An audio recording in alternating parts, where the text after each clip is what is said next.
الحمدللہ رب العالمین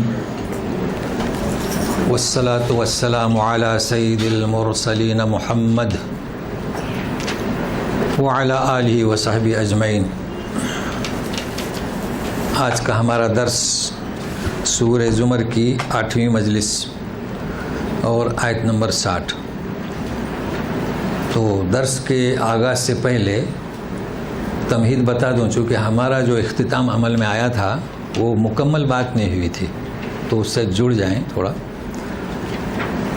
تو اسلوب یہ تھا کہ شہیدنا علی ان تقولو، تو پہلی آیت ہے، دیکھیں آپ دیکھیں گے اوپر پہلی سطر میں او تقول، یعنی ان تقول، کہیں ایسا نہ ہو کہ تم عذر کرو قیامت میں۔ تو یہاں نفس ہے، کہیں ایسا نہ ہو کہ کوئی نفس عذر کرے اور یوں کہے کہ اللہ اگر مجھے ہدایت دیتا تو میرا شمار متقیوں میں ہوتا، تو ایسا عذر نہ کرے، اس لیے ہم نے یہ ہدایت بھیجی۔ تو اللہ نے جواب دیا کہ بلا، کیوں نہیں، ہدایت ہم نے بھیجی، ہدایت ہم نے بھیجی۔ تو کیا ہدایت بھیجی؟ انبیاء آئے، آسمانی کتابیں آئیں، یہ رہنمائی کرتی ہیں۔ تو اب مستقل درس اس پر ہو چکا ہے کہ ہدایت دو طریقے کی ہوتی ہے، ایک رہنمائی کرنا، رہبری کرنا۔ انبیاء کا خاصہ ہماری خاصیت کیا ہے کہ رہبری کرے، کائنات ہماری رہبری کریں گے، اور دوسرا اندر دل میں توفیق، یہ اللہ نے اپنے ہاتھ میں رکھا ہے۔ چنانچہ ابو طالب کے وہ کہہ دیا کہ انک لا تہدی من احببت، اے رسول، جب وہ کافی پریشان تھے کہ میرے کان میں کہو کلمہ، بولے یہ کام آپ کا نہیں۔ تو یہ شخص کہے گا کہ اگر مجھے اللہ ہدایت دیتا تو میں متقی میں شمار ہوتا، تو جواب دیا گیا نہیں، ایسا نہیں ہے، اللہ تعالیٰ ہدایت چپکاتے نہیں۔ تو آج ہی ذکر آئے گا اس کا کہ ایک آدمی جانکار ہے اور جانکار ہونے کے باوجود بھی قبول نہیں کرتا، جہالت برتتا ہے، تو اس کو ہم ہدایت نہیں دیتے۔ تو اب دو جماعتیں ہوئی، ایک کو اللہ نے ہدایت دی، دوسری جماعت کو نہیں دی۔ کیوں نہیں دی؟ چونکہ انہوں نے سمجھنے کے باوجود بھی جہالت اور ضد اپنائی۔ چنانچہ ابو جہل، ابو لہب، ان سے پوچھا گیا کہ یہ کون ہے؟ تو بولے ہاں ہم سمجھتے ہیں، مگر دوسرے گھرانے میں پیدا ہوا، یہودی سمجھتے تھے، مگر کیوں؟ دوسرے نسب سے آیا۔ تو اب یہ بھی اللہ کا کرم ہے۔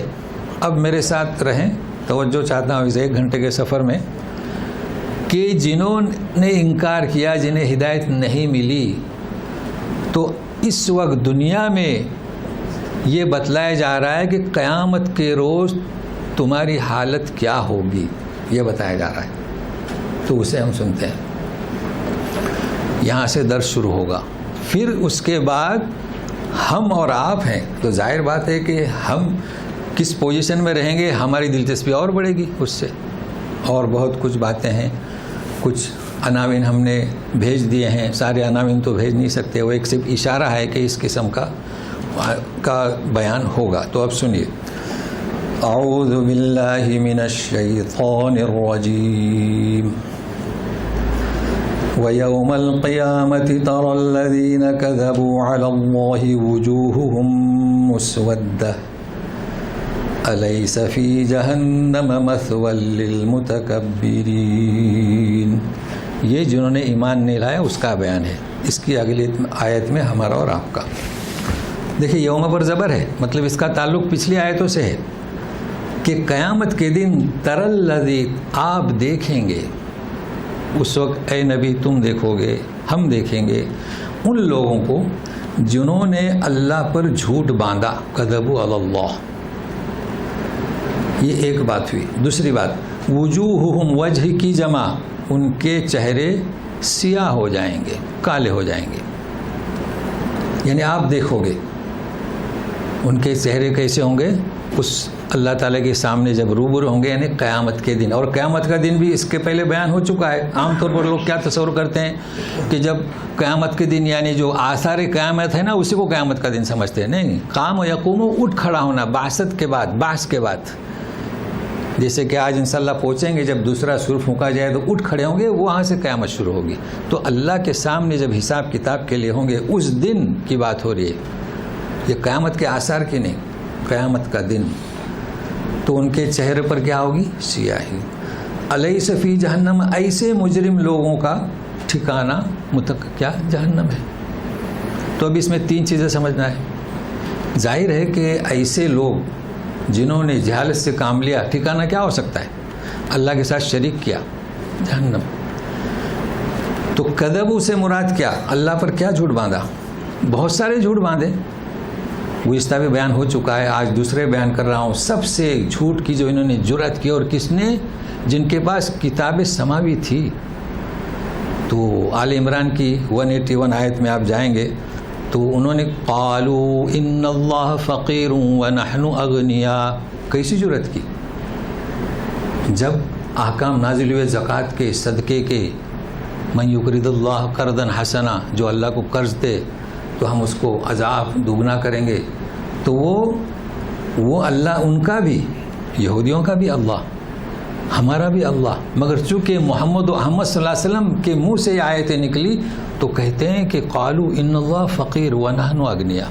کتنا زبردست جھوٹ ہے.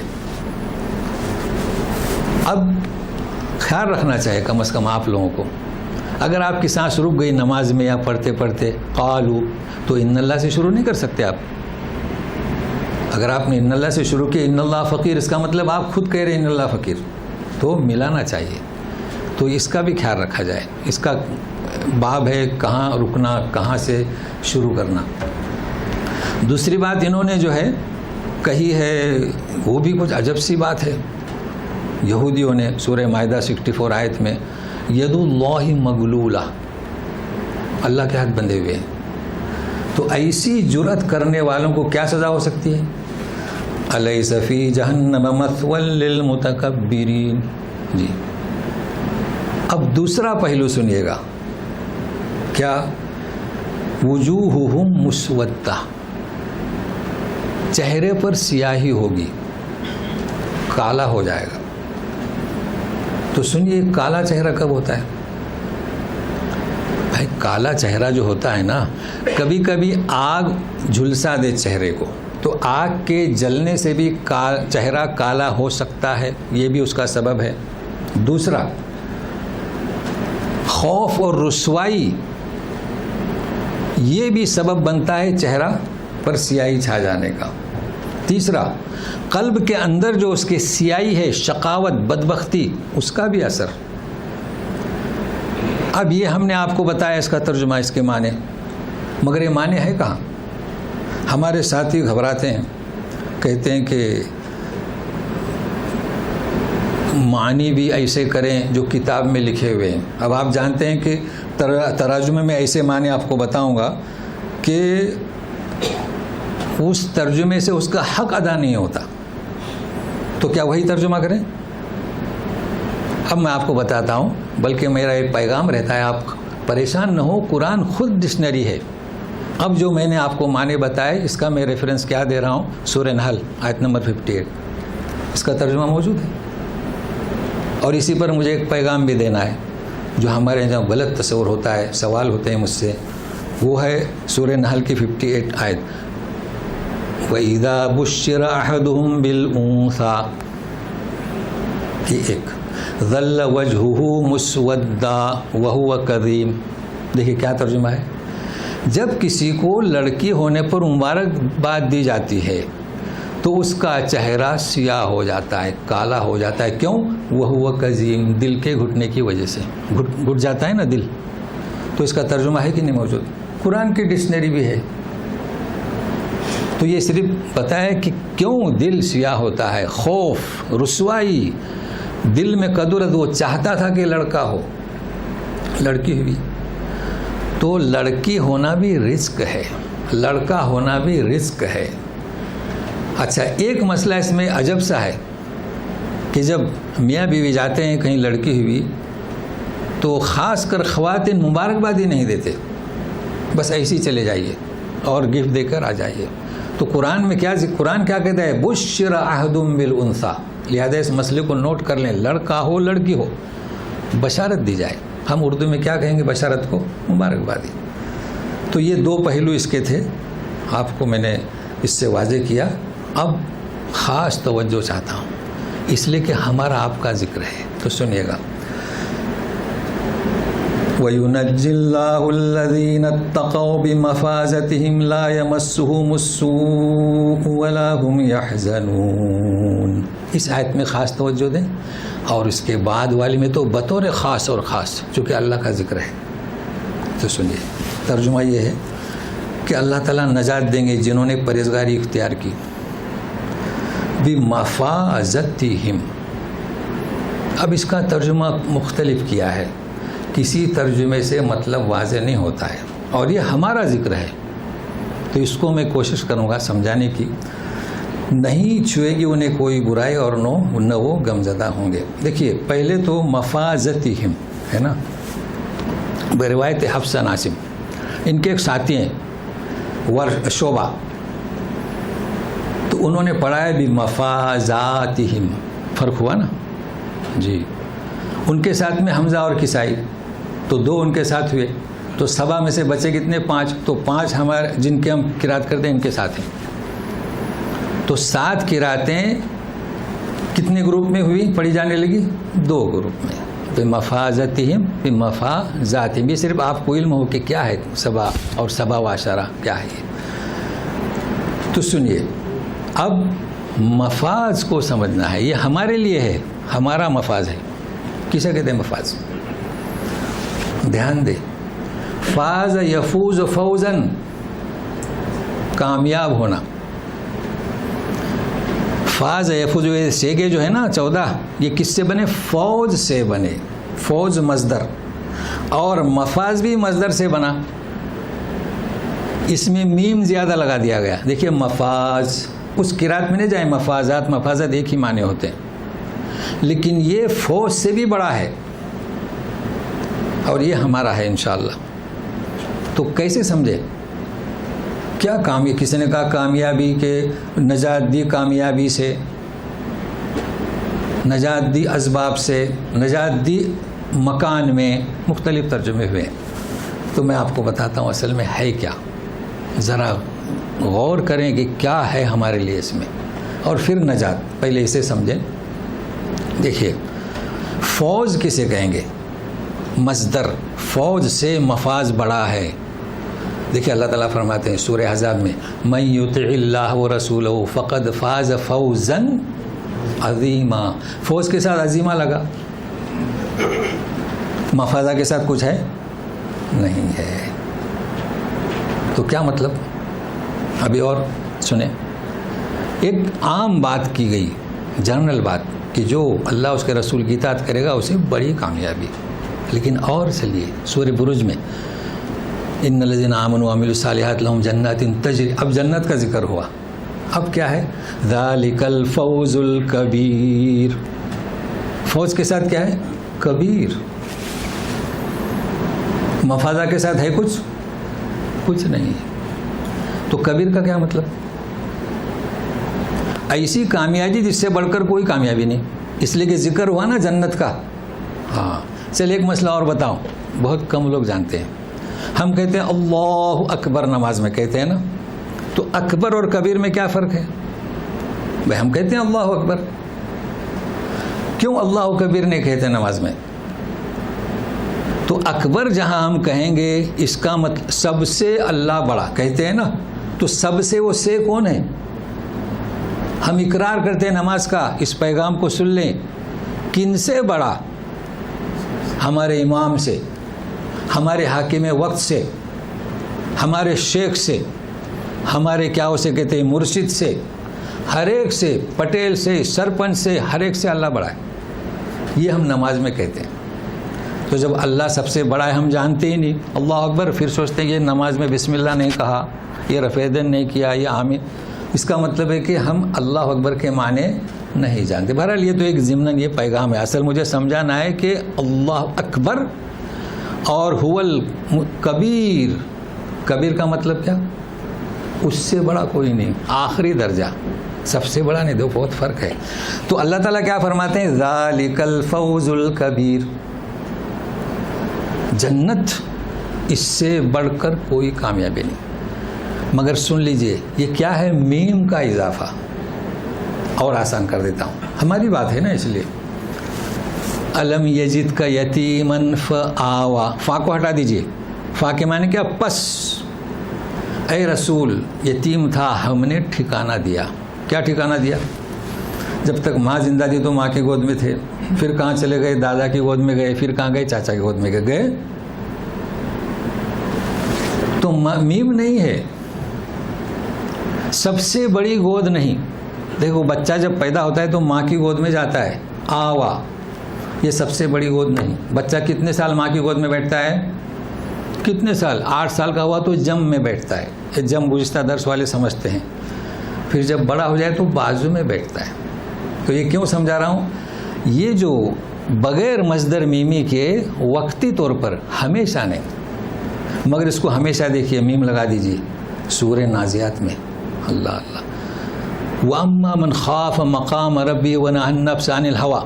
ترجمہ بھی بتا دوں، مطلب جو اللہ سے ڈرے اور پرہیزگاری اختیار کرے، خواہشات نفس کی پیروی نہ کرے، فَإِنَّ الْجَنَّةَ هِيَ الْمَأْوَىٰ. آوا نہیں، مأوا. تو کیا میم نے کیا دیا؟ اس سے بڑھ کر کوئی ٹھکانہ نہیں. اللہ سمجھ گئے؟ ماں کی گود بھی ٹھکانہ ہے، باپ کی گود بھی ٹھکانہ ہے، ماموں کی گود بھی ٹھکانہ ہے، لیکن مصدر میمی نہیں ہے. تو اس نعمت کو ابھی سے اللہ تعالیٰ فرما رہے ہیں کہ ان للمتقین مفازا. پاریم میں کیا فرمایا؟ ان للمتقین مفازا. کیا مطلب؟ جو پرہیزگار ہیں ایسی کامیابی، اس سے بڑھ کر کوئی کامیابی نہیں. وہ کون سی؟ حدائق و آنابا. تو اتنی محنت کا نتیجہ آپ کے ذہن میں آ چکا ہوگا کہ یہ مصدر میمی کا معنی کیا؟ یہاں نہ عظیم کی ضرورت ہے نہ کبیر کی ضرورت ہے. جن بندوں نے میری ہدایت پر عمل کیا دیکھے گا انہیں کیا کہ بمفازتہم. اب کیا مطلب؟ نجات بھی ہے نا. تو سنیے، نجات دی، مفازت کے ساتھ نجات ہونا ضروری ہے. کس سے نجات دی؟ جو اوپر ذکر ہوا کہ ان کے چہرے سیاہ ہوں گے، جھلس جائیں گے، یا کہ جہنم میں جائیں گے، ان سے نجات دی. نجات دینے کے بعد کیا؟ فوز نہیں، مفازہ. کیا ہو؟ جنت. دیکھیے آپ کا بیٹا 12ویں پاس ہو گیا، اسے نجات ملی. کس سے نجات ملی؟ 12ویں کی پڑھائی بند، نجات ملی نا. وہ مفازہ نہیں، کامیاب ہوا. کیوں کامیاب ہوا؟ صرف اب جب وہ کسی کالج میں جائے گا، اس کے بعد 12ویں کے بعد کالج میں جاتے ہیں نا، تو پوچھے گا کہ لیونگ سرٹیفکیٹ لاؤ، خارجہ سرٹیفکیٹ، پھر کہے گا کہ پاسنگ سرٹیفکیٹ لاؤ، پھر کہے گا کہ کیا مارک لسٹ لاؤ. پھر وہ پاس کریں گے یا نہیں؟ تو مفازہ نہیں، فوز، کامیابی، اسے نجات ملی. تو انشاءاللہ ہم ایسے درس میں جہاں پر اللہ تعالیٰ ہم سے وعدہ کر رہے ہیں کہ جو لوگ پرہیزگار ہیں ان کے لیے کیا؟ بمفازتہم. ہمیں دعا کرنے کا حق ہے کہ نہیں؟ ہمارا حق بنتا ہے کہ ہم درس قرآن کے لیے آئے ہیں، سمجھنے کے لیے. تو اللہ تعالیٰ جن کے حصے میں تو نے مفازت رکھا ہے، ہمیں ان لوگوں میں شامل فرما. یہ مفازت. اب آگے چلتے ہیں. لا یمسہم السوء. تو یہ قاعدہ مصدر میمی کا خیال میں رکھیں، اتنا بڑا فائدہ ہے اس کا، اور یہ ہمارا اجر ہے. سو نہیں ملے گا. یہ تو اس کا ترجمہ بھی قرآن سے ہے، مجھے کچھ وضاحت کرنے کی ضرورت نہیں. سورہ انبیاء میں ہے لا یحزنہم الفزع الاکبر. فزع اکبر، گھبراہٹ، یہ ان میں نہیں ہوگی. اور پھر فصلت میں ہے، یہ آگے کیا ہے؟ وَلَهُمْ يَحْزَنُونَ إِنَّ الَّذِينَ قَالُوا رَبُّنَا اللَّهُ ثُمَّ اسْتَقَامُوا. یعنی جنہوں نے کہا کہ اللہ ہمارا رب ہے، پھر مستقیم استقامت رہے، عمل کیا، تو فرشتے کیا کہیں گے؟ لا تخافوا ولا تحزنوا. یہ آیت اس کی شرح کر رہی ہے کہ تم پر کوئی خوف نہیں. وابشروا بالجنہ. جو مفازہ تمہارا ٹھکانہ ہے، مفاز. اللہ. تو یہ ہے انعامات ہمارے. انشاءاللہ ہم پر نہ کوئی خوف ہوگا اور نہ حزن ہوگا. خوف جانتے ہیں آپ، خوف کسے کہیں گے؟ آگے کا خوف، یعنی اللہ تعالیٰ ہمارے ساتھ کیا فیصلہ کریں گے، جان کنی کو کیا ہوگا، قبر میں کیا ہوگا، یہ خوف نہیں ہوگا. اور بہت مشہور آیت ہے الا ان اولیاء اللہ لا خوف علیہم ولا هم یحزنون، تو مشہور آیت۔ اور حزن پیچھے جو ہوا، جب ہمیں وہاں ہمارا اجر اس مفاز پر انشاءاللہ ہم پہنچیں گے تو دنیا میں جو ہمیں تکلیف دی گئی ہے اس کا ہمیں غم نہیں ہوگا۔ تو خوف آئندہ کے لیے اور حزن کے پچھلے باتوں پر۔ اب شروع ہو رہا ہے اللہ خالق کل شیء، ہمارے بارے میں ہوا، آپ نے توجہ دی۔ اب خاص اور خاص توجہ، کس کے بارے میں بات پیش کی جا رہی ہے؟ اللہ خالق کل شیء وہو علی کل شیء وکیل۔ اللہ ہر چیز کا پیدا کرنے والا ہے اور وہ ہر چیز پر نگہبان ہے۔ تو اس کی مختصر سی تفسیر کر دیتے ہیں، پھر اس کے بعد میں پھر تحقیقی مقالہ۔ تو اس کی مختصر تفسیر یہ ہے، تشریح یہ ہے کہ ہر چیز کا پیدا کرنے والا اللہ، پہاڑوں کا، زمین کا، جانوروں کا، سب کا،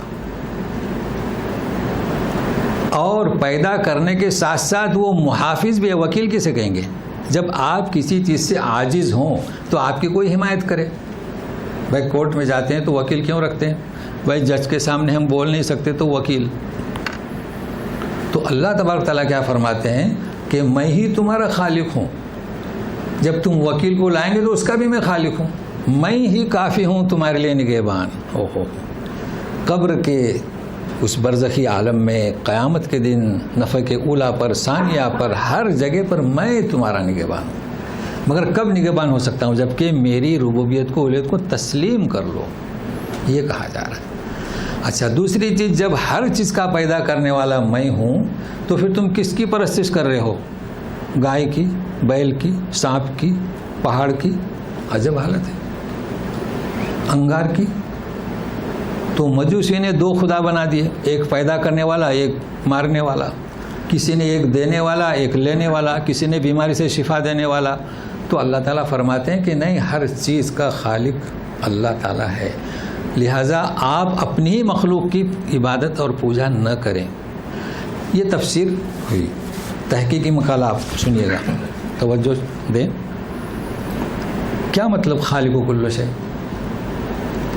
ہر چیز یعنی کیا؟ میں تفسیری حد تک تو ٹھیک ہے، اتنی بھی آپ تفسیر پڑھیں گے تو کافی ہے۔ اب سوال یہ آتا ہے، جب ہر چیز کا پیدا کرنے والا، تو سانپ نے کسی کو ڈسا، پیدا کس نے کیا؟ اللہ نے۔ اللہ تعالیٰ فرماتے ہیں فَمَن يَعْمَلْ مِثْقَالَ ذَرَّةٍ خَيْرًا يَرَهُ، یعنی خیرًا یرہ، پائے گا، اور شرًا یرہ۔ تو شر کس نے پیدا کیا؟ یہ ایک سوال ہے۔ کئی قومیں اس پر گمراہ ہوئی، لہذا توجہ دیں۔ خیر اور شر، ہم آج جمعے کی نماز ادا کریں گے تو خیر، تو پیدا کس نے کیا؟ تو اللہ نے۔ کچھ لوگ شراب کے اڈے پر جائیں گے تو پیدا کس نے کیا؟ تو کہیں گے اللہ نے۔ مگر سنیے حدیث شریف میں کیا ہے، اس کے معنی غور سے سنیے۔ گزشتہ تو میں نے آپ کو 3 دعائیں بتایا تھا نا استفتاح کی، اب چوتھی سنیے۔ اور میں یہ بتا رہا ہوں کہ میں مجبور نہیں کرتا، لیکن سنیے۔ اللہم انت الملک لا الہ الا انت، یہ بھی دعا پڑھتے تھے آپ، یعنی تکبیر تحریمہ کے بعد۔ مگر کیا کہتے تھے آخر میں، آخر کی، الخیر کلہ فی یدیک والشر لیس الیک، خیر تیرے ہاتھ میں، شر تیرے ہاتھ، تیری طرف نہیں۔ وانا بک والیک استغفرک واتوب الیک۔ بہرحال خیر کی نسبت کس کی طرف؟ اللہ کی طرف۔ شر کی نسبت کس کی طرف؟ لیس الیک۔ تو پھر کل شیء خالق، اب لوگ اعتراض کرتے ہیں، جب ہر چیز کا خالق اللہ ہے تو صرف خیر کیوں اور شر کا خالق کون؟ اسے سمجھنا ہے۔ سنیے، یہ بڑا اہم موضوع ہے۔ ہم آپ یہاں درس میں آئے، اس کا جو ہم چل کر آئے نا، یہ فعل خالق کون؟ اس کا اللہ۔ اگر اللہ تعالیٰ ہمیں توفیق نہیں دیتا تو ہم چل کے آ سکتے تھے؟ نہیں آ سکتے تھے۔ تو جب خیر کا فعل ہوتا ہے تو اللہ تعالیٰ اپنی طرف منسوب کرتے ہیں، جیسے کہ نبی کریم صلی اللہ علیہ وسلم فرمایا الخیر فی یدیک۔ اور جب شر تو اللہ کی طرف نہیں۔ تو کیوں ایسا؟ ایک آدمی ہے وہ خیر ہے، اس نے کسی کو قتل کر دیا، آج کل کیا کہتے ہیں مرڈر کر دیا، اس کا خالق کون؟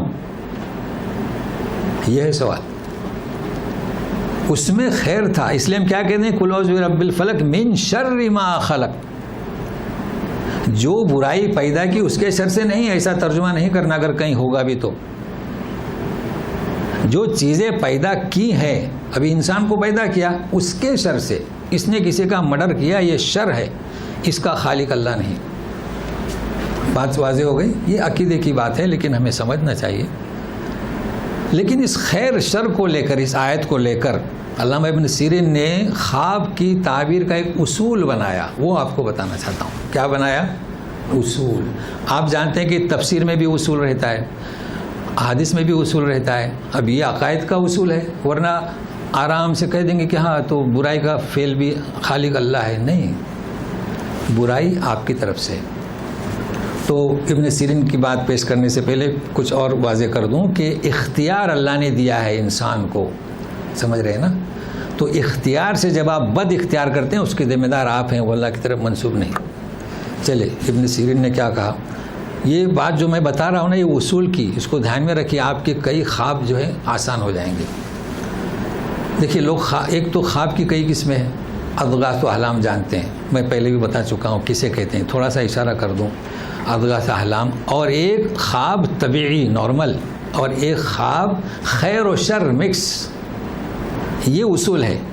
تو اضغاث احلام تو میں تھوڑا اشارہ کر دوں، مطلب مثال کے طور پر آپ جو ہے گاڑی میں چڑھے اور اترے کہاں؟ ایئرپورٹ، سمندر کے کنارے، تو گاڑی تو مطلب ہے کہ جہاز سے اترے، گاڑی میں چڑھے جہاز سے اترے، ٹرین سے چڑھے تو پلین سے اترے، پلین سے، یہ اس کا نام کیا؟ اضغاث و احلام۔ یعنی ابھی آپ باغیچے میں آگے، آپ مسجد میں آگے، آپ اس طریقے سے مختلف اضغاث و احلام ہیں۔ اور ایک خواب آپ کا طبی، آپ گاڑی میں سوار ہوئے اور گاڑی سے اترے، یہ نارمل خواب آپ کے ساتھ کیا ہو گیا۔ ایک مکس خیر و شر، یہ اصول بتانا چاہتا ہوں میں۔ اور الحمدللہ مدینہ آپ جانا چاہتے ہیں، آپ نے طے کیا کہ فیملی کے ساتھ مدینہ جائیں گے، ایک خواتین حضرات کی جانب سے وہ توجہ دیں، انہیں کو ایسے خواب زیادہ آتے ہیں اور مسئلہ ہو جاتا ہے۔ دیکھو خواب کیا گرا کہ گاڑی میں سوار ہوئے مدینہ جانے کے لیے، جانا ہے کل، تو آج خواب آیا، یا ٹرین، اب تو ٹرین بھی ہے اور پلین بھی ہے، تینوں ہے الحمدللہ، یا ٹرین میں سوار ہوئے یا پلین کی بکنگ کی ہوتی۔ اب جب سفر کر رہے ہیں تو گاڑی جو ہے دو پہیے پر ہو کر لڑک رہی تھی اور بچ گئی، شر ہوا نا؟ دیکھیں شر ہوا، جا رہے ہیں مدینہ، خیر، یہ شر ہوا۔ اسی طریقے سے ٹرین، اسی طریقے سے پلین نے ہچکچے کھائے، پائلٹ نے اعلان کر دیا کہ ایمرجنسی کا، یہ خواب دیکھی آپ کی بیگم نے یا آپ نے۔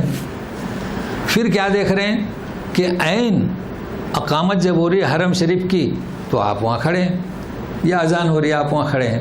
تو دو چیزیں میں، یہ خیر و شر، ایک شر، یہ جو حادثہ آپ نے دیکھا یہ شر، اور جو خیر دیکھا کہ آپ مسجد میں گئے، امام کی آواز معروف ہے الحمدللہ مکہ مدینہ کی، پوری نماز نہیں پڑھی، اقامت کے وقت آپ صف میں کھڑے ہیں یا نماز کے لیے صف میں کھڑے ہیں۔ اب وہ جو ہے کوستی ہے میاں کو کہ نہیں جانا چاہے، خلاص شر کو دیکھا۔ تو اس کا جواب کیا؟ یہ یاد رکھیں، کبھی بھی جا الحق و زہق الباطل، جا الحق و زہق الباطل، حق جو ہے باطل کا دماغ پھوڑ دیتا ہے۔ تو آپ کو حق، شر اور خیر کا خواب آیا ایک ساتھ، ایک ہی سفر کا، تو خیر غالب رہے گا، آپ جائیے، اطمینان سے کامیاب ہو کر آئیں گے۔ دیکھیں یہ تو صرف ابھی میں نے اصول بتایا، پھر انشاءاللہ اگلی آیت میں کچھ مزید چیزیں بتانا ہے، چونکہ جو قرآن سے دور ہیں وہ کہتے ہیں کہ خواب ایک علم غیب ہے، تو انشاءاللہ اگلی آیت پر تو سنتے رہیے۔ خالق کل شیء وہو علی کل شیء وکیل۔ اب یہ دوسری آیت ہے، سنیے گا۔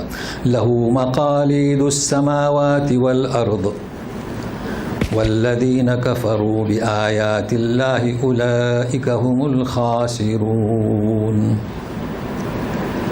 لہو مقالید السماوات، اب تھوڑا سا آسانی ہو جائے گی سمجھنے کے لیے، مفازات یا مفازت، وہ تو آپ کو اب ہم نے دے دیا علم ہے۔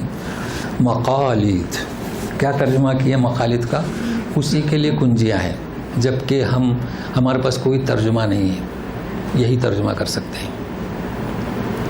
اس لیے کہ ان قارون آتیناہ سورہ قصص میں 76 آیت من الکنوز ان مفاتیحہ، وہاں پر بھی کنج کا مفاتیح یعنی کنجیاں، مفتاح کی کنجیاں. اور یہاں مقالد ترجمہ ہوا کہ نہیں ہوا؟ ضرورت نہیں، سمجھ رہے ہیں. تو اسی کے لیے کنجیں آسمان و زمین کے، اور جنہوں نے کفر کیا اللہ کے آیت سے تو وہ خسارے میں رہیں گے. یہ ترجمہ ہے اس کا. تو مقالد کے معنی کیا؟ اللہ کے پاس آسمان و زمین کی کنجیاں ہیں. ٹھیک ہے، اگر آپ کو میری وہ بات یاد ہوگی اسی درس کی، اعملوا علی مکانتکم، اپنے مکان نہیں ہے، مکانتی ہے. مکان کے معنی مکان، اپنی جگہ پہ عمل مت کرو، ایسا نہیں ہے. مکانت کیا ہے؟ اقتدار، قوت، طاقت، جیسے علامہ. تو مقالد کے معنی کنجیاں نہیں. یہی تو سمجھنا ہے. اللہ تعالیٰ کے پاس آسمان زمین کی کنجیاں ہیں، یہی مجھے سمجھانا ہے. اس لیے اب ساتھ میں رہیے گا. تو کیا مطلب کنجیوں کا؟ مقالد کنجیاں نہیں، پورا اقتدار، تصرف. کیوں؟ کنجیاں ہمارے پاس بھی، کنجیاں قارون کو بھی دی گئی تھی. سورہ لقمان کی آخری آیت، عندہ علم الساعہ ہے نا، 5 ہیں وہاں پر. بارش کب برسے گی، کل تم کیا کماؤ گے، مرو گے کہاں، اور قیامت، بارش. تو نبی کریم صلی اللہ علیہ وسلم نے کیا فرمایا؟ مفاتیح الغیب 5. غیب کی کنجیاں کتنی؟ 5. لا یعلمہن الا اللہ، اللہ ہی جانتا ہے. پھر ایک ایک گنوائے، قیامت نہیں جانتا مگر الا اللہ، بارش کب برسے گی الا اللہ. اس طریقے سے یہ حدیث مختصر. تو اب آپ کو فرق سمجھنا ہے مقالید اور مفاتیح. مفاتیح تو ہمارے پاس ہیں، مفاتیح قارون کے پاس بھی تھی نا. ان مفاتیح، پھر اللہ تعالیٰ نے فرمایا کہ خسفنا بہ وبدارہ الارض، تو اس کے پاس کنجیاں تھی، ہم نے اس کو دفن کر دیا. تو کنجیوں میں اور مقالد میں بہت فرق ہے. لیکن کنجی، مقالد کے معنی بھی کنجی، کنجیوں میں خیر بھی ہے، کنجیوں میں شر بھی ہے. تو مقالید کیا مطلب؟ آسمان و زمین کی کنجیاں، آسمان و زمین کا اقتدار، آسمان و زمین کا تصرف اس کے ہاتھ میں ہے. بہت بڑی بات ہے، خالی کنجیاں نہیں، کنجیاں تو ہمارے پاس بھی. چلو اس بات پر ایک اور چیز بتاؤں. کنجیاں، اللہ کے ساتھ بھی کنجیاں ہیں جیسے کہ حدیث میں ہے. اب کنجیوں کا گچھا جو ہے قارون کے پاس بھی تھا. آپ نے اگر خواب میں دیکھا کہ آپ کے ہاتھ میں کنجیوں کا گچھا ہے تو کیا مطلب؟ قارون کی طرف جائیں گے، اللہ کی طرف جائیں گے؟ بھائی مفاتیح الغیب وہی خیر و شر. تو کیا اس کی تعبیر ہو سکتی ہے؟ بھائی آپ نے اپنے ہاتھ میں کنجیوں کا گچھا دیکھا، بہت اچھی بات ہے. اس سے مراد کیا؟ آپ کو اقتدار ملے گا. کون سا؟ آپ کی رقم، آپ کا مال، آپ کو دولت ملے گی. لیکن اگر آپ کے ہاتھ سے کنجیوں کا گچھا گر گیا تو کیا تعبیر ہوگی؟ اس کے عکس. لیکن ایک خاص تعبیر میں آپ کو بتاتا ہوں کہ اگر کسی اپنے بچی کے رشتے کے لیے بچے نے بھی استخارہ کی ہے اور کسی اجنبی نے اس کی طرف کنجی پھینکی، دیکھو اجنبی کنجی دیتا نہیں، کیونکہ ایک خواب جو ہے قرآن سے ماخوذ کیے گئے ہیں. تو کیا مطلب؟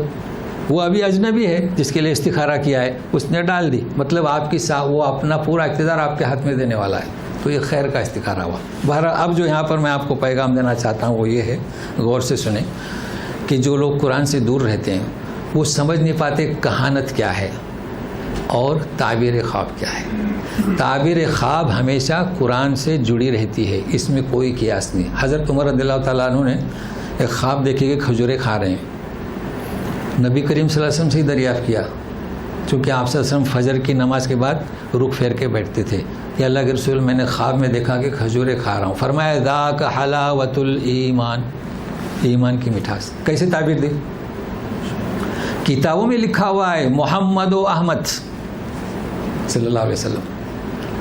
موسیٰ علیہ السلام جب آئے تھے انہوں نے اپنی قوم کو بتایا کہ اس کی آمد یہاں ہے مدینہ شریف میں.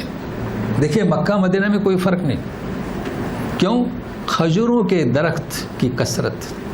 وید کتاب میں لکھا ہے جہاں کھجوروں کی درختوں کی کثرت وہاں اس کی آمد ہوگی. تو کھجوروں کے درخت میں جب یہ خیر ہے، محمد و آمد صلی اللہ علیہ وسلم کی آمد کا اشارہ ہے، یہی تو ایمان ہے. تو کیا تعبیر دی؟ حلاوت الایمان.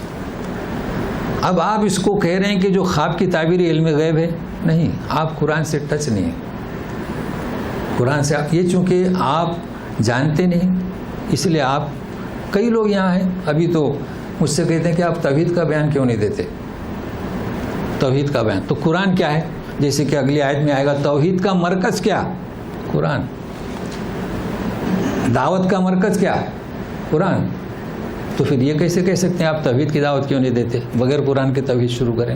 جی، تو اسی طریقے سے اب میں آپ کو ایک فرق بتاتا ہوں فقہ کا. غور سے سنیں، میرے ساتھ میں رہیں.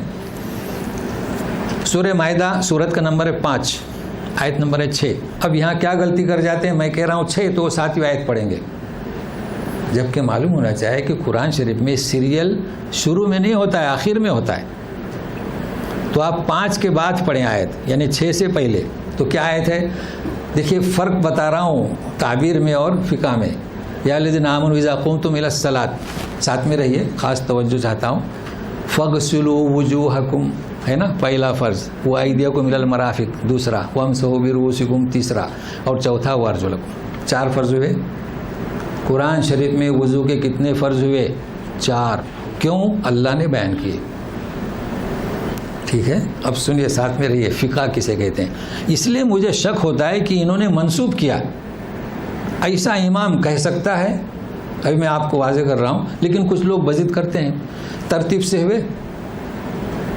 اب ہمیں کیا کرنا چاہے؟ الٹ پلٹ کرنا چاہیے یا ترتیب سے؟ تو ہمارے یہاں جو کتاب ہے نا رائج، وہاں لکھا ہے کہ الٹ بھی کر سکتے ہیں. پہلے پیر دھو لو، پھر سر دھو لو. اچھا، سر کا مسح کرو. اچھا، تو کیا مطلب؟ تو اس کی 2 دلیلیں دیتا ہوں. تو کہنے کا مقصد کیا ہے؟ فقہ قیاس، اور قیاس حد سے زیادہ اور ہو جاتا ہے. تو سنیے گا، عقلی دلیل. اللہ تعالیٰ نے ترتیب بیان کی کہ نہیں؟ پھر ہم کون ہوتے کہ ترتیب ضرورت نہیں؟ کیا وہاں لکھا ہوا ہے؟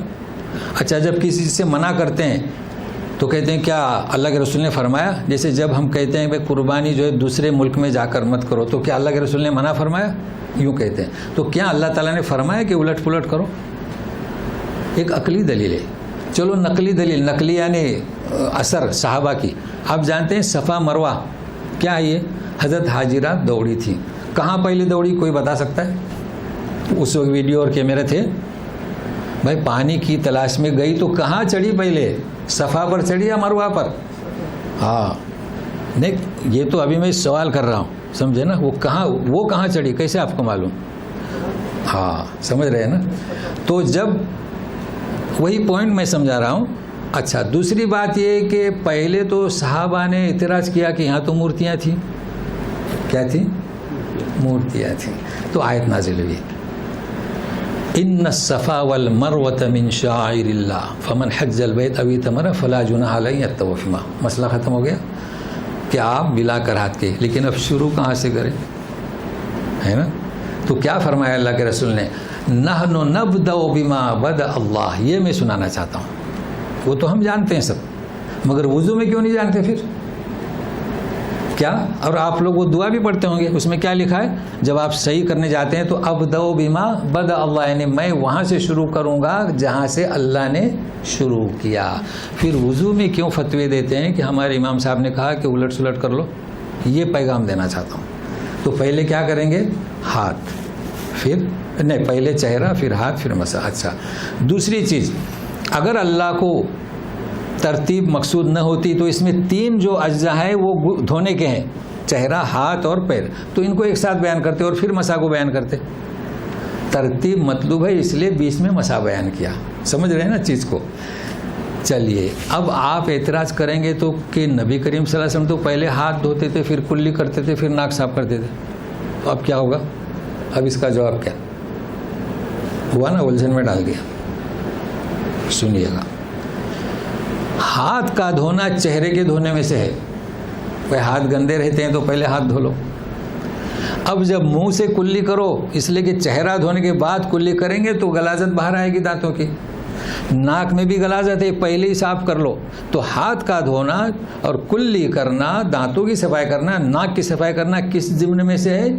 چہرے کے ضمن میں سے. لا ترتیب ہی تو بہرحال یہ میں نے صرف فرق بتا دیا کس کا کہ فقہ کا. فقہ میں بعض چیزیں قیاس مل فارق ہیں, بعض چیزیں منسوب کی گئی ہیں. اب ہم آگے بڑھتے ہیں. والذین کفروا بآیات اللہ اولئک هم الخاسرون. جنہوں نے ہمارے آیت کا کے تعلق سے کفر کی روش اختیار کی وہ خسارے میں. کفر کی روش آپ جانتے ہیں, اللہ کے ساتھ کسی کو شریک کرنا, کائنات کی آیتوں کو تسلیم نہیں کرنا, معجزۃ الرسول کو تسلیم نہیں کرنا, احکام کو تسلیم نہیں کرنا, سارے کفر ہیں. اللہ کی کتاب کے مقابلے میں کسی کتاب کی عظمت کرنا, اسے بڑا قرار دینا, یہ سب کفر ہے. خاسرون, خسارہ کسے کہیں گے؟ خسارہ ایک تو ہم بتا چکے کہ ندامت اور حسرت. خسارہ جانیے, آپ نے 1 لاکھ روپے کا مال خریدا, ٹھیک ہے, 1,20,000 میں بیچنا ہے, تو آپ نے 1,15,000 میں بیچا, 10 میں, یہ منافع. مگر 1 لاکھ کے بچائے 80,000 پونجی سے کم ہو گیا, اس کا نام ہے خسارہ. 1 لاکھ تو اگر ملتا تو نہ خسارہ نہ منافع. تو یہ آپ کا خسارہ کیا ہوگا؟ ہو خسارہ. اگر اللہ کے ساتھ کفر کی روش اختیار کرو گے تو تمہیں جو موقع ملے تھا زندگی کچھ بھی نہیں کیا. تو سنیے, قل کہہ دیجئے, قل افغیر اللہ تأمرونی اعبد ایھا الجاہلون. کہہ دیجئے کہ کیا تم مجھے حکم کرتے ہو کہ میں اعبد ایھا الجاہلون, غیر اللہ کے سوا چھوڑ کر کسی کی عبادت کروں. جاہلون کا لفظ بھی آیا یہاں پر. سب سے پہلے آپ یہ تامرون کیا تھا؟ تأمروننی ہے نا, تامرو تامران تامرون تأمروننی. تو ابن عامر ایسا پڑھتے ہیں تأمروننی, صحیح ہے, مطلب وہ کچھ کٹ نہیں کرتے, تأمروننی. نافع پڑھتے ہیں تأمرونی, نون کو حذف کر دیا. نافع کیسا پڑھتے ہیں؟ تو 5 میں سے 2 گئے, بجے کتنے؟ 3 ہمارے اس روایت حفص کے ساتھ میں یہ کہتے ہیں تأمرونی. اور اگر آپ 10 لیں تو 10 میں سے 2 گئے تو 8 بچے, تو 8 کا ایک گروپ اور 2 کا الگ گروپ. اب ہم اس کے معنی سمجھنے کی کوشش کرتے ہیں. کیا مطلب کہ اللہ تعالیٰ کو چھوڑ کر اے جاہلو, کیا خطاب ہے؟ جاہلو, جاہلون. ہمارے عام طور پر تصور کیا ہے؟ عالم کی ضد جاہل. نہیں, نوٹ کر لیں, جاہل کسے کہتے ہیں؟ جو نہ پڑھا اسے جاہل نہیں کہتے, جو نہ پڑھا اسے ان پڑھ کہتے ہیں, عربی میں اسے امی کہتے ہیں. ہاں, جاہل پڑھا لکھا رہتا ہے. یہ آج اتنے یورپ میں اتنے کنٹریوں کے پریسیڈنٹس ہیں اور منسٹر ہیں اور جاہل ہیں, تو کیا پڑھے لکھے نہیں ہیں؟ اسلام کے خلاف جو ہے سازشیں کرتے ہیں. تو جاہل کیسے کہتے ہیں؟ کہ بجائے علم اور عقل کے نادانی سے کام لے, اسے جاہل کہتے ہیں. عقل اس کے پاس ہے, بڑی بڑی ڈگریاں ہیں, مگر حقیقت کو قبول نہیں کر رہا ہے کہ تمہیں اتنی بھی عقل نہیں, تمہارا علم اتنا بھی ساتھ نہیں دیتا کہ جس خالق نے پیدا کیا وہ تمہارا نگہبان بھی ہے, محافظ بھی ہے, اس کو چھوڑ کر کسی اور کی پوجا کی جائے. اتنا بھی سمجھ میں نہیں آتا کہ جو قرآن میں ہے وہ آپ کی کتابوں میں لکھا ہوا ہے اور پھر بھی قرآن کے ساتھ دشمنی. تو اسے کیا کہیں گے؟ جاہل. ہم تو جب کسی کو جاہل کہتے ہیں تو گالی لگتی ہے. تو جاہل کے وہ سمجھتا ہے کہ میں پڑھا لکھا ہوں, مجھے جاہل کہہ دیا. تو جاہل کے مطلب یہ نہیں کہ آپ پڑھے لکھے نہیں ہیں, نہیں, جذبات اور خواہشات نفس سے کام لے رہے ہیں. تو گویا کہ جاہل کے معنی کیا ہوئے؟ عقل اور علم کے بجائے جذبات اور اپنے نفس کی پیروی کی جائے, اسے جاہل کہیں گے. وہ ایھا الجاہلون. یہ بھی کہیے وَلَقَدْ أُوحِيَ إِلَيْكَ وَإِلَى الَّذِينَ مِن قَبْلِكَ لَئِنْ أَشْرَكْتَ لَيَحْبَطَنَّ عَمَلُكَ وَلَتَكُونَنَّ مِنَ الْخَاسِرِينَ. اور یہ بھی کہہ دیجئے کہ تحقیق کی وحی کی گئی آپ کی طرف, یعنی کون؟ نبی کریم صلی اللہ علیہ وسلم. اس آیت پر ذرا توجہ دیں. وَإِلَى الَّذِينَ مِن قَبْلِكَ, اور جو آپ سے پہلے, تو سارے انبیاء ہیں. مطلب یہ جو بات ابھی کہی جا رہی ہے آپ کے طرف بھی اور جتنے پچھلے انبیاء, تو سارے انبیاء سے ایک ہی بات کی گئی ہے. کیا؟ سنیے. لئن اشرکت، اگر تم نے شرک کیا اللہ کے ساتھ، لیحبطن عملک، تمہارے اعمال غارت ہو جائیں گے اور تم خسارے والوں میں شامل ہو جاؤ گے۔ دیکھیے معنی تو بہت آسان ہے۔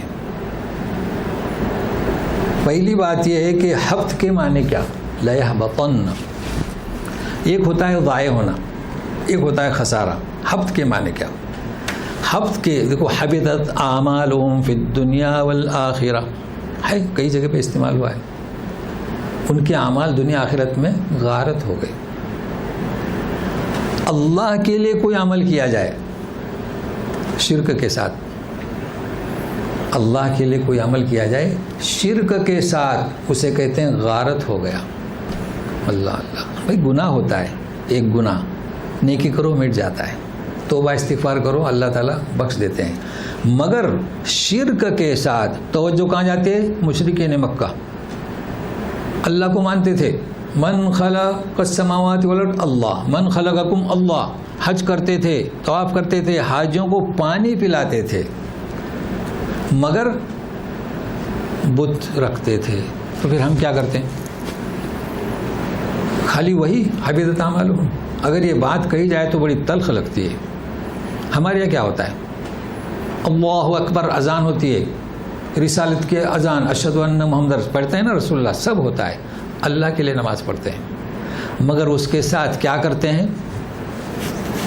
مسجد کے اندر ہی، بعض جگہ صحن میں ہی، ہو کہاں جاتے ہیں؟ حاجی علی، حاجی ملنگ، اجمیر، مخدوم، یہ اللہ کے لیے جو اعمال کیے اس کے ساتھ شرک ہوا کہ نہیں ہوا؟ تو اگر ہم یہ کہیں گے کہ حبطت اعمالکم تو انہیں غصہ آئے گا، ہم تو مسلمان ہیں، یہ بڑے اولیاء تھے۔ تو جب یہ، مگر یہ تو ایک ضمنی تفسیر ہے، اصل تفسیر اب سنیے گا۔ یہاں پر قلم اٹھا لیتے ہیں، کیا کہا جا رہا ہے؟ سارے نبیوں سے، یہ تو میں نے ایک پیغام دیا کہ آپ انہیں سمجھا سکتے ہیں کہ نبی سے بھی یہ کہا جا رہا ہے حبطت، مگر اس کا جو مقالہ ہے تحقیقی وہ آپ سنیے گا۔ کیا کہہ رہے ہیں؟ اوحی الیک ومن قبلک لئن اشرکت، تو کیا نبی شرک کر سکتا ہے؟ بتائیے۔ اچھا، بعد مفسرین نے قلم اٹھا لیا، کیا قلم اٹھا لیا جانتے ہیں؟ سنیں، غور سے سنیں، کہ دوسروں کو بتانا ہے اور توجہ کی طرف نبیوں کی طرف ہے نا۔ بعض جگہ ایسا ہوا ہے، مگر یہاں یہ تفسیر اس کی نہیں ہے، معمولی بات نہیں ہے، سبوں کو یہی کہا گیا، لئن کیا اشرکت لیحبطن عملک۔ یہ میں پیغام دینا چاہتا ہوں، تو سنیے گا، آپ سنیں، میں پوری عبارت پڑھ کے سناؤں انشاءاللہ۔ اس نقطے کو نوٹ کریں، اسے تحقیقی تفسیر کرتے ہیں، سنیے۔ وہ سورہ اعراف ہے، اور شعیب علیہ السلام اور ان کے ساتھی ہیں، کیا کہتے تھے کہ لَتَعُودُنَّ فِي مِلَّتِنَا، ہماری ملت میں تم لوٹ جائیے، اور اگر نہیں لوٹوں گے تو ہم کیا نکال دیں گے، یا جو کچھ بھی کریں گے۔ تو جواب کیا دیتے تھے؟ وَمَا يَكُونُ لَنَا أَن نَّعُودَ فِيهَا، بھائی دھمکیاں تو دی تھی، سب جانتے ہیں، لیکن میں اس کی جو اس آیت کی تفسیر وہ بیان کر رہا ہوں کہ لئن اشرکت، نبی معصوم ہوتا ہے، صحابہ معصوم نہیں، جانتے ہیں نبی سے جب کوئی خطا ہونے کا اندیشہ ہو تو اللہ تعالیٰ کی جانب سے وہی یعنی حفاظت کی جاتی ہے۔ تو پھر یہ کیا بات ہے کہ لئن اشرکت؟ سنیے، وما یکون لنا ان نعود فیہا، یہ جو ہمارے باپ داداؤں کی جو ملت ہے، دین، ہم اس میں نہیں لوٹ سکتے، الا ان یشاء اللہ ربنا، الا ان یشاء اللہ ربنا، کیا ہے؟ الا ان، کس کا جواب ہے یہ؟ ہاں، تو کیا مطلب ہے؟ تو پھر اللہ تعالیٰ نے فرمایا کہ کیا صفحہ کون سا ہے ہمارا؟ جی، لئن اشرکت، تو سنیے گا، تقدیر میں لکھ دیا گیا نبیوں کی حفاظت اللہ کرتے ہیں، انبیاء معصوم ہیں، مگر اللہ تبارک تعالیٰ کسی قید کا پابند نہیں، کسی قید کا۔ اس لیے انبیاء اس چیز کو جانتے تھے، وہ کیا کہتے ہیں؟ ہم نہیں لوٹیں گے مگر گارنٹی ہے الا ان یشاء اللہ، اگر اللہ چاہے. دیکھو اللہ تعالیٰ فرماتے کہ ہم ساری امت کو ایک بنا دیتے تھے اگر ہم چاہتے تو، مگر ہم نے ایسا نہیں کیا. تو اس کو ذہن میں رکھیے. تو یہ مسئلہ بھی اکثر لوگ پوچھتے رہتے ہیں کہ تقدیر میں لکھا ہوا ہے وہ کیا تبدیل ہو سکتا ہے؟ کیوں نہیں ہو سکتا؟ تقدیر اللہ تعالیٰ کسی قید کا پابند نہیں. ہمارے لیے قید ہے، فرشتوں کے لیے قید ہے. فرشتوں کو دفتر دے دیا گیا، پیدائش ہوتی ہے اس وقت لکھ دیا جاتا ہے، وہ اس کے پابند ہے. کون 90 سال زندہ رہے گا، کون 100 سال، کون 50، کون پیٹ میں مرے گا، اللہ اس کے پابند نہیں. آپ دعا کریں تقدیر، اور وہ حدیث ہے لا يرد القضاء الا الدعاء. چلیے بل اللہ فاعبد وکن من الشاکرین. بلکہ اللہ کی عبادت کرو اور شکر کرنے والوں میں سے ہو جاؤ. یہاں کیا پیغام دوں گا بھائی؟ یوں بھی ہونا چاہے تھا فاعبد اللہ، بل فاعبد اللہ. تو اللہ تعالیٰ کیا فرمائے سنیے، یہ اللہ پہلے لایا گیا. دیکھیے سورہ فاتحہ، دیکھیے وہ دعائے قنوت میں کیا پڑھتے ہیں؟ نستعینک و نستہدیک، ہے نا، ہم تجھ سے ہدایت چاہتے ہیں، تجھ سے توبہ کرتے ہیں، نستغفرک. مگر سورہ فاتحہ میں نعبدک و نستعینک نہیں ہے. کیا ہے سورہ فاتحہ میں؟ ایاک. تو جس کی عبادت کی جائے، جس سے مدد مانگی جائے، وہ اگر پہلے ہو تو تیری ہی تجھی سے یہ معنی پیدا ہوتے ہیں. تو سورہ فاتحہ کے معنی یاد رکھ لیجئے. تو اللہ تعالیٰ فرماتے ہیں بل اللہ فاعبد، اللہ ہی کی عبادت کرو. کس سے کہہ رہے ہیں؟ نبیوں سے کہہ رہے ہیں. ہر ایک کو وحی ہوئی تھی، جتنے بھی انبیاء ہیں.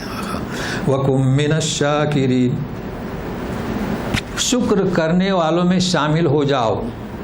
اب آپ بولیں گے یہ شکر کیسا؟ بھائی شکر اسے کہتے ہیں کوئی ہمیں کوئی ہدیہ دے تو شکران، ہماری درخواست قبول کر لی تو بولے تھینک یو، ہے نا. تو یہ اللہ کا شکر کیسا ادا کریں؟ میں اللہ نے ہمیں کھلاتا ہے پلاتا ہے؟ نہیں. اللہ کا شکر توحید، توحید کو اپناؤ. توحید کا مرکز قرآن، اسے اپناؤ. توحید کا مرکز دعوت دین، یہ ہے شکر. کہاں ہے ہمارے لوگ شکر کرتے ہیں؟ پھر اللہ تعالیٰ تیرا لاکھ لاکھ شکر ہے، یہ شکر مراد نہیں ہے. تیرا لاکھ شکر ہے ہم تیرے محبوب کے امتی ہیں، یہ شکر مراد نہیں ہے. کیا مراد ہے؟ توحید کے مرکز کو اپنا. وہ مرکز کون سا ہے؟ قرآن مرکز. چلیے وما قدر اللہ حق قدره والارض جميعا قبضته يوم القيامة والسماوات مطويات بيمينه سبحانه وتعالى عما يشركون. اللہ کی جیسی عظمت کرنا چاہے انہوں نے نہیں کی. تو سنیے، نہیں کی. والارض جمیعا قبضته، ساری کے ساری زمین اس کے قبضے میں ہوگی یوم القیامت، ہے نا. والسماوات، قبضے میں بھی ہوگی. پہلے تو قبضہ. چلیے والارض جمیعا قبضته، کیا مطلب قبضے میں؟ چلو ترجمے سے. اور قیامت کے دن اور آسمان و زمین لپٹے ہوئے ہوں گے اس کے دائنے ہاتھ میں. انہیں دو چیزیں بیان کی جا رہی ہیں، سبحانہ و تعالی عما یشرکون، پھر اس کی پاکی بیان ہو رہی ہے. تو پہلے قبضے کو سمجھتے ہیں اور پھر ہاتھ میں، دائنے ہاتھ میں. دائنے ہاتھ کی بھی شرط ہے. دو چیزوں کو سمجھے انشاءاللہ کوشش کرتے ہیں. قبضے کا مطلب کیا؟ دیکھیں قرآن شریف میں ید اللہ ہے نا. تو اللہ تعالیٰ کا ہاتھ آپ بتا، اور ہمارا ہاتھ، کیا ہمارا ہاتھ اللہ کا ہاتھ ایک جیسا ہو سکتا ہے؟ نہیں. ہمارا قبضہ اللہ کا قبضہ ایک جیسا ہو سکتا ہے؟ نہیں. ہماری آنکھیں اللہ کی آنکھیں ایک جیسے ہو سکتی ہیں؟ نہیں. ہم نہیں سمجھ سکتے اس کا ہاتھ کون سا. ید اللہ فوق الجماع، کون سا ہاتھ؟ یہ تو اللہ تعالیٰ نے ہمیں سمجھنے کے لیے کہ تم مل جل کر رہو. تو ید اللہ یعنی اللہ تعالیٰ کی رحمت، یعنی مستعار لیے گئے معنی. تو یہاں قبضے سے مراد کیا؟ کیا زمین اللہ کے قبضے میں، مٹھی میں؟ نہیں سمجھ سکتے. مطلب کیا؟ زمین اس کے تصرف میں رہے گی قیامت کے دن. تصرف یعنی کچھ بھی کر سکتے، ٹوٹ پھوٹ جائے گی نا. آسمان زمین سب وہ نقشہ کھینچا جا رہا ہے. تو بہرحال جتنا ہو سکے آج اور باقی آئندہ.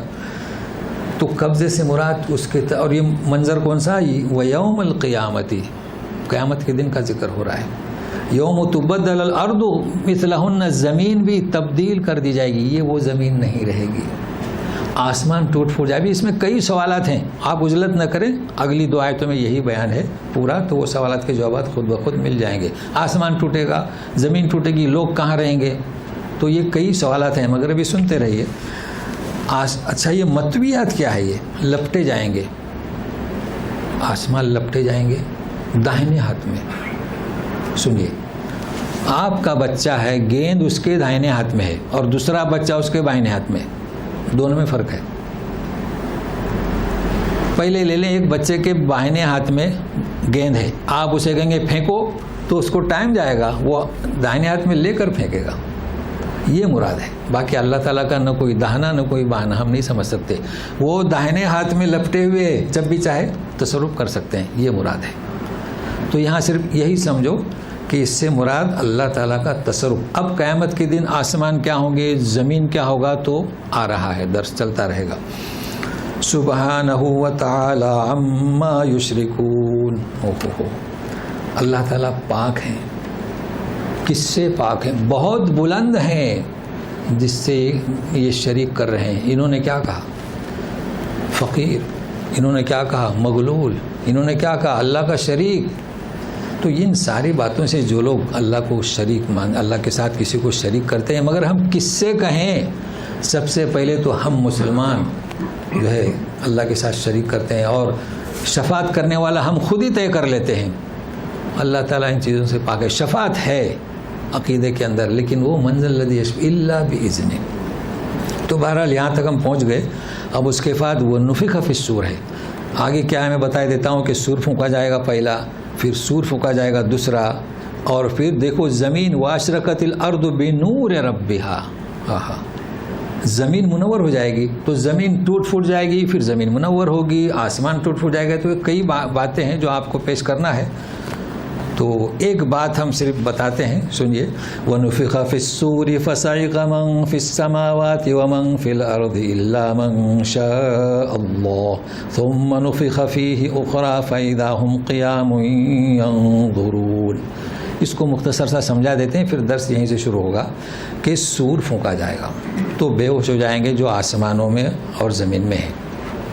اب آپ پوچھیں گے کہ بے ہوش ہو جائیں گے، سب بے ہوش ہوں گے، تو پوچھیں گے کون بے ہوش ہوگا، یہ سوال ہوتا ہے نا، اور کون بچے گا؟ ثم نفخ فیہ اخری، تو دوسرا سور تو بات کی بات ہے، پہلے سور میں کیا ہوگا میں تھوڑی اشارہ کیے دیتا ہوں، اور آپ یہی لکھیں کہ 67 تک ہو گیا درس، یہ اگلا تو اشارہ کیے دیتا ہوں۔ دیکھیے لوگوں کا یہی بڑا سوال ہے کہ سب بے ہوش ہو جائیں گے، تو سارے بے ہوش ہو جائیں گے؟ بھائی سنیے، ایسا کیسا؟ الا من شاء اللہ۔ چلو ایک مثال دیتا ہوں میں، یہ تو پہلا سور ہے، ثم نفخ فیہ اخری، پھر دوسرا سور پھونکا جائے گا۔ میں آپ سے پوچھتا ہوں کہ مسجد میں ایک صاحب نے روزہ کھولا، اب کیا کریں گے؟ گھر جائیں گے، وہ اذان دیں گے، ہے نا؟ تو اسرا کیا ان کو سور جو پھونکا جاتا ہے، جیسے کہ حدیث میں اسرافیل، وہ پھونک دیں گے تو سب کیا مر جائیں گے، تو کیا وہ بھی مریں گے؟ ابھی تو دوسرا سور پھونکنا ہے، سمجھ رہے ہیں نا، دوسرا سور پھونکنا ہے۔ تو اس طرح کی درس سے آئندہ کا درس شروع ہوگا۔ تو سب سے میرا پیغام یہ ہے، آپ کو خواب کے تعلق سے بھی کچھ باتیں بتلایا، ظاہر ہے کہ ہمیشہ یہ چیزیں نہیں ملیں گی، لیکن ہے کہ کچھ باتیں میں پیش کروں گا، اور میرا مقصد یہ ہے کہ آپ کی دلچسپی برقرار رہے۔ پھر کچھ فقہی باتیں بھی بتائے، بڑا مسئلہ الجھن کا ہے ہمارے یہاں، ہم نہیں سمجھتے اللہ اکبر کے معنی، کبیر کے معنی، یہ جب آپ معنی سمجھیں گے تو آپ کو اجر ملے گا۔ تو یہی میرا مقصد ہے کہ قرآن سے جڑیں، اگر قرآن سے جڑے ہوئے نہیں ہیں تو فیض فتویٰ نہ صادر کریں کہ توحید کا درس دیں، اور یہ کہ اس طریقے سے۔ تو آخر میں جو ہے ایک بات پیش کرتا ہوں، چونکہ ہم قرآن کا درس دیتے ہیں، دعا کی مقبولیت کا وقت ہے۔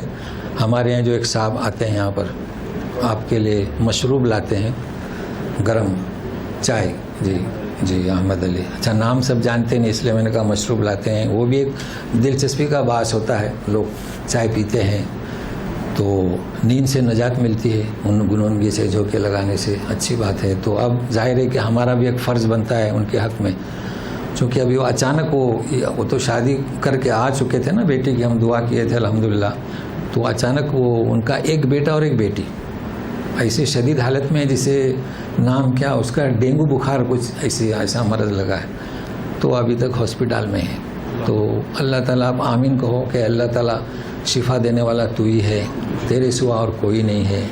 تو ہم دعا کرتے ہیں کہ ہمارے ساتھی کے جو بچے ہیں ان کو ایسی شفا عاجلہ کاملہ ایسی عطا فرما کہ مرض کا اثر ہی نہ رہے. برحمتک یا ارحم الراحمین. سبحانک اللہم و بحمدک اشہد ان لا الہ الا انت استغفرک و اتوب الیک. دوسری بات یہ کہنا ہے کہ آج کل جو کہ 12:10 پر اذان ہو رہی ہے، اب ہم بار بار دیکھ رہے تھے کہ آپ کو وقت دیں سوالات کے لیے، تو سوالات اب آپ ہوں گے تو ہو سکتا ہے ابھی جواب دیں یا پھر آئندہ دیں. تو چونکہ اب چند دن تو ہم کو صبر کرنا پڑے گا نا، چونکہ اذان جلدی ہو رہی ہے. کچھ لوگ دور سے آتے ہیں تو جاتے جاتے اذان ہو جاتی ہے، تو اس کا خیال رکھیں. چلیے، تو اب جو جانا چاہتے ہیں وہ جا سکتے ہیں، درس ہو گیا ختم. جو سوال میں بیٹھنا چاہتے ہیں بیٹھ سکتے ہیں. کہیے جی. جی اللہ خالق کل شیء کے حوالے سے قرآن میں ہے وَلَنَبْلُوَنَّكُم بِشَرٍّ مِّنَ الْخَوْفِ وَالْجُوعِ، جی. اور ایک اور ہم ایمان مجمل یا مفصل پڑھتے ہیں کہ جس پہ والقدر خیری. جی شر من اللہ تعالی. جی. اور جو آپ نے سانپ کی مثال دی، جی تو سانپ تو کاٹتا ہے، اس میں ہمارا کیا قصور ہے؟ جی. سوال سمجھ گئے نا ان کا؟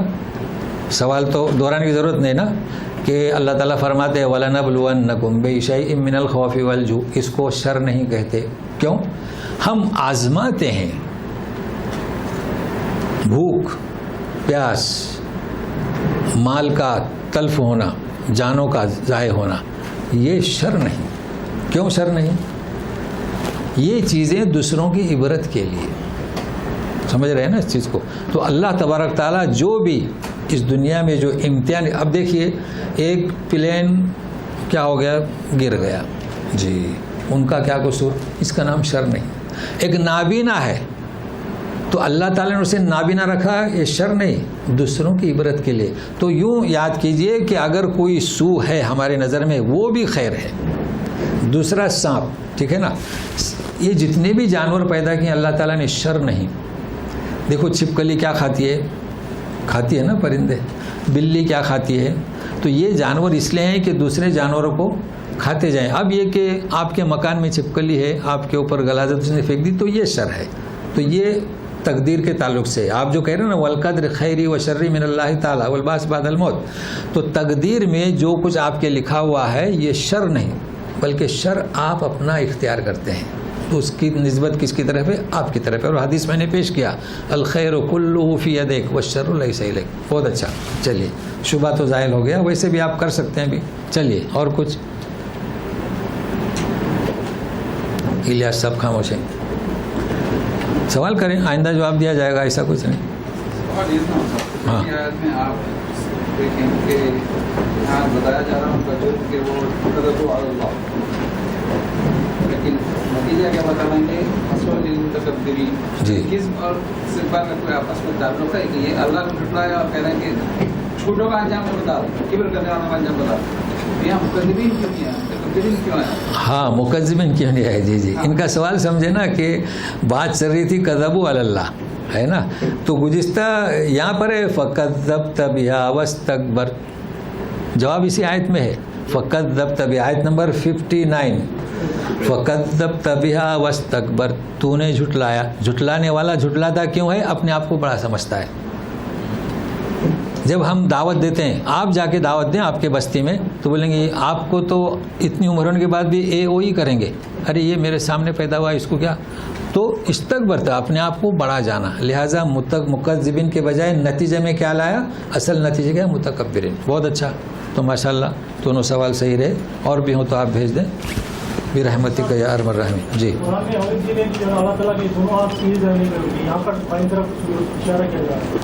ہاں ہاں. کیا سوال آپ کا؟ جی جی نہیں، بائیں اس لیے کہ وہ تصرف ہے. جیسے بچے کے ہاتھ میں گیم ہے، یہ ایک ہاتھ میں یہ ہاتھ میں، تو یہاں مطلب کیا کوئی ٹائم نہیں لگا، فوراً، یہ مراد ہے. جی.